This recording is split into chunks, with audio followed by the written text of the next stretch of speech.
Halo dokter, agonis reseptor glukagon like peptide 1 atau GLP-1 seperti semaglutide atau yang lebih dikenal dengan Ozempic sudah digunakan untuk terapi diabetes dan obesitas.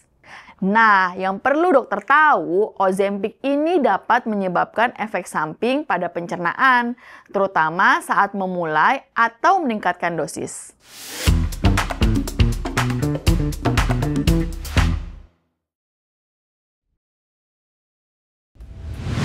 Apa saja nih efek samping gastrointestinal yang bisa dikeluhkan pasien? Efek samping bisa terjadi pada saluran cerna bagian atas, seperti mual, muntah, begah, dan reflux asam lambung. Nah, efek samping saluran cerna bagian bawah seperti konstipasi, diare, nyeri abdomen, hingga kram perut. Terus, bagaimana cara pasien mengatasi efek samping tadi selama menggunakan obat ini? 1. Ubah cara makan. Kasih tahu pasien kalau udah gunain Ozempic, makannya harus benar-benar pelan ya. Makan dengan porsi yang kecil.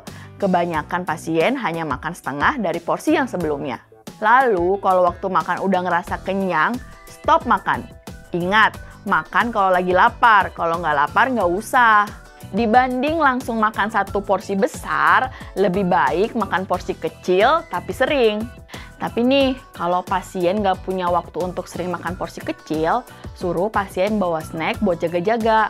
Soalnya, kalau perut kelamaan kosong, pasien bisa ngerasa mual. Terus ini juga penting dok, habis makan jangan langsung rebahan ya.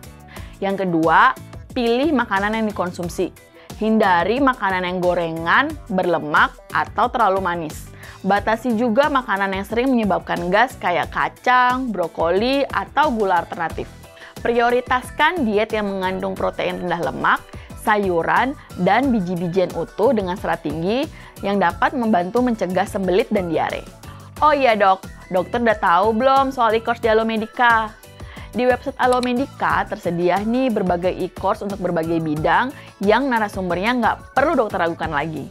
Mau kapanpun, dimanapun, dokter bisa akses e-course melalui website Alomedica. Udah gitu sekarang e-course kita ber-SKP Kemenkes loh. Yuk ikuti e-course Alomedica sekarang. 3. Minum air yang cukup untuk mencegah konstipasi. Kata kuncinya cukup ya, jangan kekurangan atau over minumnya. Minum air tanpa tambahan gula minimal 8 gelas per hari atau 2 liter per hari.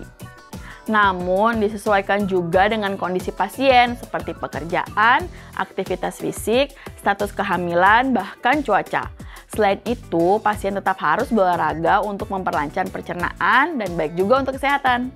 Jika pasien mengalami konstipasi, maka yang pertama kali dokter lakukan adalah memberikan edukasi tentang 1. Ubah cara pola makan dengan makanan sehat dan cukup serat. Yang kedua, tetap lakukan aktivitas fisik. Yang ketiga, hidrasi dengan air yang cukup tanpa tambahan gula. Hidrasi yang tercukupi terlihat dari warna urin yang berwarna bening hingga kuning pucat dan frekuensi kencing yang sering sekitar 7-8 kali per hari. Kalau misalnya belum ada perubahan, maka dokter dapat memberikan laksatif pelunak feses. Pasien umumnya juga akan mengalami mual, muntah, dan gangguan reflux. Dokter bisa sarankan kepada pasien untuk pertama, tidak minum selama makan untuk mengurangi mual. Pasien dapat minum air 30-60 menit sebelum dan atau sesudah makan. Yang kedua, frekuensi makan dapat ditingkatkan dengan porsi yang kecil. Yang terakhir, ketiga, jangan lupa tetap hidrasi ya dok. Dan hati-hati dengan penggunaan obat anti muntah karena dapat menimbulkan interaksi dengan Ozempic. Nah, ada tips cara pakai obat untuk mengelola efek samping dengan lebih baik. Kan biasanya obat ini dipakai seminggu sekali. Kalau bisa, pakai obatnya itu di waktu hari Jumat sebelum tidur. Akan lebih baik daripada dipakai di hari Senin sampai Kamis. Kenapa? Soalnya efek samping itu biasanya muncul 1-2 hari setelah injeksi. Kalau pakainya di hari Jumat, pasien bisa menyesuaikan dulu sebelum harus kembali kerja di hari Senin. Dan ingatkan pasien kalau kita itu selalu mulai dari dosis yang paling rendah ya. Jadi kalau pasien ngalami efek-efek samping kayak tadi, biasanya kita akan pertahankan dulu di dosis yang rendah, baru dinaikin perlahan. Biasanya efek samping bakal berkurang 1-2 bulan setelah badan sudah penyesuaian.